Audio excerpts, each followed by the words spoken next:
Hello friends, आप देख रहे हैं ज्ञान समृद्धि यूट्यूब चैनल और मैं हूं जय। आज की इस वीडियो में हम भारतीय स्वतंत्रता संग्राम से संबंधी कुछ इम्पॉर्टेंट क्वेश्चंस की चर्चा करेंगे। तो चलिए लेते हैं पहला प्रश्न। महात्मा गांधी को वन मैन बाउंड्री फोर्स किसने कहा था? Friends, one man boundary force किसने कहा था? तो इस प्रश्न का सही उत्तर है ए, लॉर्ड माउंटबेटन। आप जानते हैं कि महात्मा गांधी ने भारत की स्वतंत्रता में बहुत बड़ा योगदान दिया था और जो लॉर्ड माउंटबेटन हैं वो भारत की स्वतंत्रता के दौरान, जब भारत 1947 में आज़ाद हुआ, उस दौरान लॉर्ड माउंटबेटन भारत के वायसराय थे। और आज़ादी के बाद भी 15 अगस्त 1947 को आज़ादी मिलने के बाद भी लॉर्ड माउंटबेटन स्वतंत्र भारत के पहले गवर्नर जनरल भी बने थे। तो ये स्वतंत्र भारत के पहले गवर्नर थे और महात्मा गांधी ने जिस तरह से असहयोग आंदोलन, सविनय अवज्ञा आंदोलन, भारत छोड़ो आंदोलन में भूमिका निभाई थी, उन सब चीज़ों को देख करके महात्मा गांधी को इन्होंने वन मैन बाउंड्री फोर्स नाम दिया था। ठीक है फ्रेंड्स। लॉर्ड इरविन जो हमारा बी ऑप्शन है, ये सविनय अवज्ञा आंदोलन के दौरान भारत के वायसराय थे और पंडित जवाहरलाल नेहरू भारत के पहले प्रधानमंत्री थे और रविंद्रनाथ टैगोर, आप जानते हैं, देश के पहले नोबलिस्ट, महान साहित्यकार जिनको गीतांजलि पे नोबेल पुरस्कार मिला था। ठीक है फ्रेंड्स, तो इस प्रश्न का सही उत्तर है ए। नेक्स्ट, सरोजनी नायडू किसकी प्रेरणा से राजनीति में आई? ये हमारा दूसरा प्रश्न है फ्रेंड्स। सरोजनी नायडू किसकी प्रेरणा से राजनीति में आई? आप ये कह सकते हैं कि सरोजनी नायडू के राजनीतिक गुरु कौन थे? तो फ्रेंड्स, इस प्रश्न का आंसर है बी, गोपाल कृष्ण गोखले। आप जानते हैं फ्रेंड्स, सरोजनी नायडू ने भारतीय स्वतंत्रता संग्राम के दौरान भारतीय राजनीति में कांग्रेस की सदस्य रहती हुई काफ़ी महत्वपूर्ण भूमिका निभाई थी। इनका जन्म 1879 में हैदराबाद में हुआ था, जो अब तेलंगाना में पड़ता है। वर्ष 1902 में गोपाल कृष्ण गोखले की राजनीतिक विचारधारा से प्रेरित होकर इन्होंने भारतीय राजनीति में कदम रखा और 1925 में फ्रेंड्स ये कांग्रेस की अध्यक्षा भी बनी थी और कांग्रेस की अध्यक्षा बनने वाली वे पहली भारतीय महिला थीं। और फ्रेंड्स, ये उत्तर प्रदेश की तत्कालीन यूनाइटेड प्रोविंस की राज्यपाल भी बनी थी और राज्यपाल बनने वाली भी श्रीमती सरोजनी नायडू भारत की पहली महिला थी। एग्ज़ाम के दृष्टिकोण से सरोजनी नायडू काफ़ी महत्वपूर्ण हैं। आप इनके संबंध में और आवश्यक जानकारियां भी इकट्ठी करके रखिएगा। ठीक है फ्रेंड्स, इन्हें नाइटिंगेल ऑफ इंडिया भी बोला जाता है। ये भी इम्पॉर्टेंट जानकारी है। तो फ्रेंड्स, ये सब जानकारियां आप अपने पास नोट करके रखिए और कमेंट बॉक्स में अपने अनुमानित उत्तर आप ज़रूर बताइए। उसे मुझे भी आपके सामान्य ज्ञान का एक अनुभव प्राप्त होगा। ठीक है फ्रेंड्स, चलिए लेते हैं अगला प्रश्न। यह चिता नहीं, राष्ट्र का हवन कुंड है और इस यज्ञ में डाली गई वह महान आहुति है। ये एक कथन है। ये महात्मा गांधी ने किसके निधन पर कहा था? इम्पॉर्टेंट क्वेश्चन है फ्रेंड्स। और देखिए, बहुत ज़बरदस्त स्टेटमेंट है। महात्मा गांधी ने किसकी मृत्यु पर दिया था, ये पूछा गया है। तो डियर फ्रेंड्स, इस प्रश्न का सही उत्तर है सी, मोतीलाल नेहरू। आप जानते हैं मोतीलाल नेहरू पंडित जवाहरलाल नेहरू, जो कि भारत के पहले प्रधानमंत्री थे, उनके पिता थे और भारतीय राजनीति में, भारतीय समाज में इनकी प्रसिद्धि एक वकील और एक अनुभवी राजनेता के रूप में रही है। वर्ष 1920 के दौरान जब महात्मा गांधी ने असहयोग आंदोलन चलाया था, तो उस दौरान मोतीलाल नेहरू ने भारतीय स्वतंत्रता संग्राम में हिस्सा लिया था। उसके बाद ये भारतीय राजनीति में सक्रिय रहे। स्वराज पार्टी नाम की एक पार्टी की स्थापना करने में इनका महत्वपूर्ण योगदान था 1919 और 1928 के कांग्रेस के अधिवेशनों की भी मोतीलाल नेहरू अध्यक्षता कर चुके। और ज़्यादा इम्पोर्टेंट योगदान इनका फ्रेंड्स, जो नेहरू रिपोर्ट वर्ष 1928 में बनाई थी उसकी इन्होंने अध्यक्षता की थी और वो इनका बड़ा योगदान था। फ्रेंड्स, अगर आप चाहते हैं कि मोतीलाल नेहरू को लेकर के मैं अलग से एक वीडियो बनाऊँ, आप कमेंट बॉक्स में लिखिए। आप कमेंट बॉक्स में जो लिख रहे हैं मुझे कि आप वीडियोस बनाइए, मैं उन सब टॉपिक्स पर ज़रूर वीडियो बनाऊंगा फ्रेंड्स। और आपको बता दूं, वर्ष 1931 में जब मोतीलाल नेहरू का निधन हुआ तो उनके निधन पर महात्मा गांधी ने ये जो ऊपर स्टेटमेंट है ये दिया था। स्टेटमेंट था, यह चिता नहीं राष्ट्र का हवन कुंड है और इस यज्ञ में डाली गई यह एक महान आहुति है। ठीक है फ्रेंड्स, तो चलिए इस प्रश्न का उत्तर हुआ सी। हम लेते हैं अगला प्रश्न। मोपला आंदोलन के प्रणेता कौन थे? प्रश्न है, मोपला आंदोलन के प्रणेता कौन थे? तो डियर फ्रेंड्स, ये एक बहुत ज़बरदस्त और बहुत ही प्रसिद्ध दक्षिण भारत में किया गया एक किसान आंदोलन था फ्रेंड्स। आपने बताना है कि इस आंदोलन के सूत्रधार कौन थे, इस आंदोलन को किसने चलाया था। तो फ्रेंड्स, इस प्रश्न का आंसर है डी, अली मुसलियार। फ्रेंड्स, ये जो मोपला आंदोलन है 1920 के दौरान केरल में जो मालाबार तट है अरब सागर वाली साइड में, वहाँ के किसानों ने अपने अधिकारों की रक्षा के लिए एक बहुत व्यापक आंदोलन चलाया था और महात्मा गांधी ने भी इस आंदोलन का समर्थन किया था। तो भारतीय इतिहास में किसानों के आंदोलन में इस आंदोलन का एक बहुत बड़ा योगदान है फ्रेंड्स। आप इसकी जानकारियाँ आप नोट करके रखिए। ठीक है फ्रेंड्स, लेते हैं अगला प्रश्न। विविदिशा काल, फ्रेंड्स ये लिखा है विविदिशा काल, इनमें से किस सन्यासी के जीवन का नाम था? किसके सन्यासी जीवन का नाम था, मतलब कौन व्यक्ति था जो जब सन्यासी था तो उसका नाम विविदिशा काल भी था? तो फ्रेंड्स, इस प्रश्न का सही उत्तर है ए, स्वामी विवेकानंद। आप जानते हैं स्वामी विवेकानंद अपने विवेकानंद नाम से बहुत ज़्यादा प्रसिद्ध हुए, लेकिन फ्रेंड्स इनके बचपन का नाम नरेंद्र था। नरेंद्र नाम के बाद जब इन्होंने संन्यास लिया तो इन्होंने अपना नाम रखा था विविदिशा काल।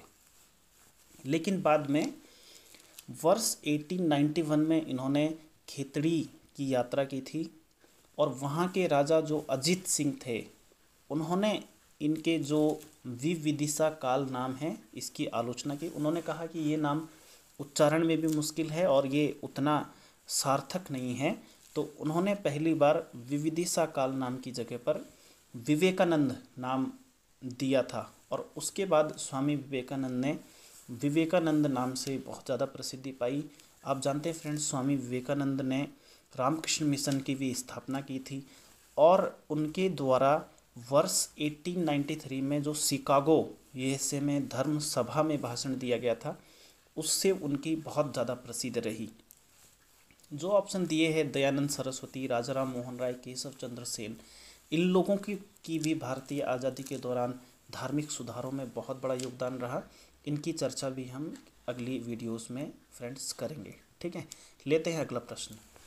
इनमें से कौन सा उपनाम दादा भाई नौरोजी से संबंधित है, संबंधित नहीं है?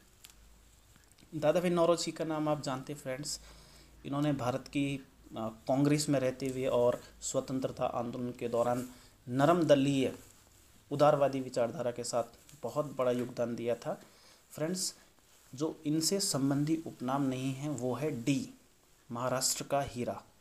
फ्रेंड्स, जो ये महाराष्ट्र का हीरा नाम है, आपकी जानकारी के लिए बता दूं क्योंकि एग्ज़ाम की दृष्टिकोण से भी इम्पोर्टेंट है, ये नाम है गोपाल कृष्ण गोखले का।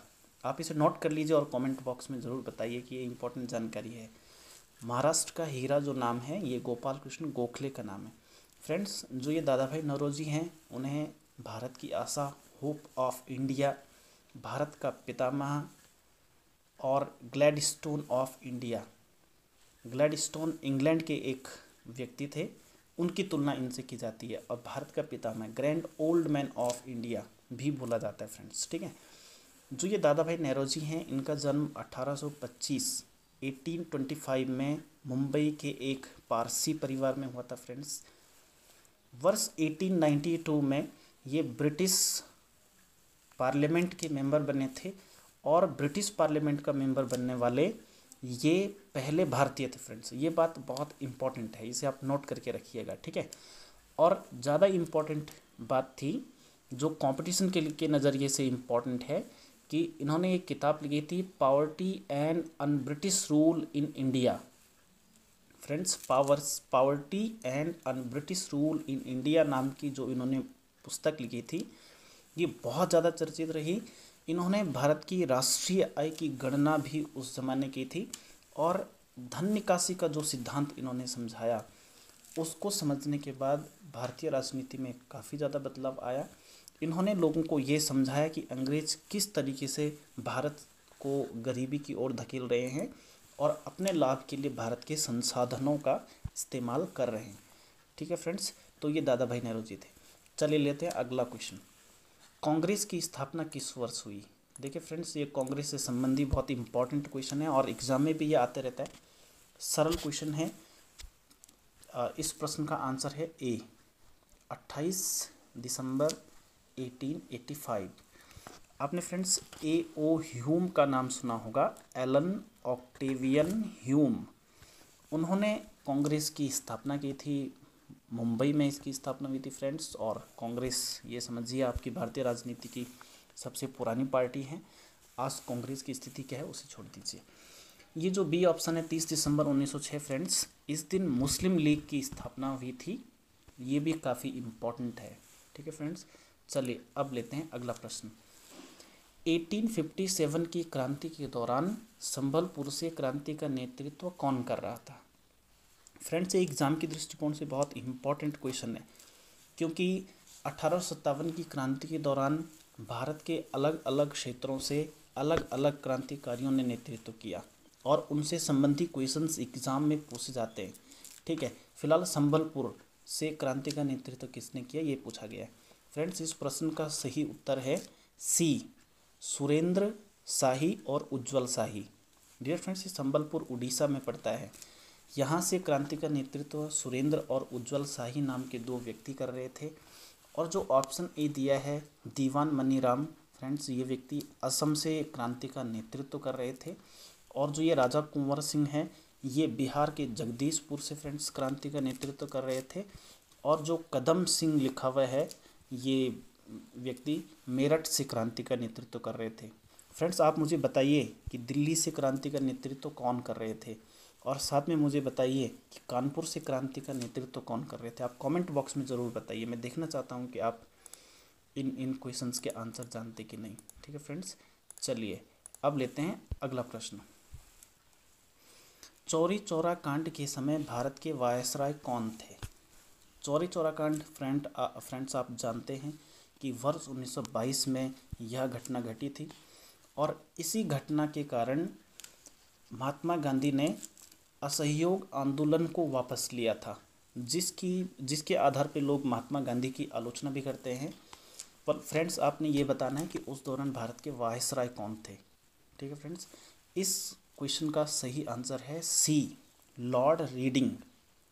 डियर फ्रेंड्स, ये लॉर्ड रीडिंग हैं, इनका कार्यकाल वायसराय रहते हुए वर्ष 1921 से वर्ष 1926 के दौरान था। और आप जानते फ्रेंड्स, ये चौरी चौरा कांड वर्ष 1922 में घटा था, तो ये लॉर्ड रीडिंग के कार्यकाल में घटा था, ठीक है फ्रेंड्स। जो ये अन्य वायसराय लिखा है लॉर्ड इरविन, फ्रेंड्स ये सविनय अवज्ञा के आंदोलन के दौरान भारत के वायसराय थे। इनके काल में गोलमेज सम्मेलन भी हुए थे, नेहरू रिपोर्ट भी आई थी फ्रेंड्स। इनका कार्यकाल था 1926 से 1931। और फ्रेंड्स, जो ये लॉर्ड चेम्सफोर्ड लिखा है, इनका कार्यकाल था 1916 से 1921, 1916 टू 1921। इनके कार्यकाल में आप जानते हैं जलियांवाला बाग हत्याकांड, रॉलेट एक्ट और असहयोग आंदोलन की भी शुरुआत फ्रेंड्स इन्हीं के दौरान हुई थी, ठीक है। और जो ऑप्शन डी में लिखा है लॉर्ड विलिंगटन, फ्रेंड्स इनका कार्यकाल 1931 से और 1936 के दौरान रहा। इनका कार्यकाल उतना इम्पोर्टेंट नहीं रहा, लेकिन बाकी का कार्यकाल फ्रेंड्स आप ज़रूर नोट करके रखिए, ठीक है फ्रेंड्स। लेते हैं अगला क्वेश्चन। 1857 की क्रांति के समय ब्रिटेन के प्रधानमंत्री कौन थे? ठीक है फ्रेंड्स, 1857 की क्रांति भारत के इतिहास में एक बहुत अधिक महत्व रखती है और ये भारतीय स्वतंत्रता के लिए लड़ी गई पहली लड़ाई थी फ्रेंड्स। ठीक है, तो इस प्रश्न का आंसर है डी, सर पॉमस्टर्न। ठीक है फ्रेंड्स, जो ये ऑप्शन ए है रैमजे मैकडोनाल्ड, ये ब्रिटेन के प्रधानमंत्री गोलमेज सम्मेलन के दौरान थे। आप जानते हैं गोलमेज सम्मेलन 1930, 31 और 32 के दौरान हुए फ्रेंड्स। और जो ये ऑप्शन बी है विंस्टन चर्चिल, ये ब्रिटेन के प्रधानमंत्री भारत छोड़ो आंदोलन के दौरान थे जो 1942 के दौरान हुआ था। और जो क्लेमेंट एटली फ्रेंड्स, ये ब्रिटेन के प्रधानमंत्री भारत की स्वतंत्रता के समय थे। 1947 में जब देश आज़ाद हुआ तो स्वतंत्रता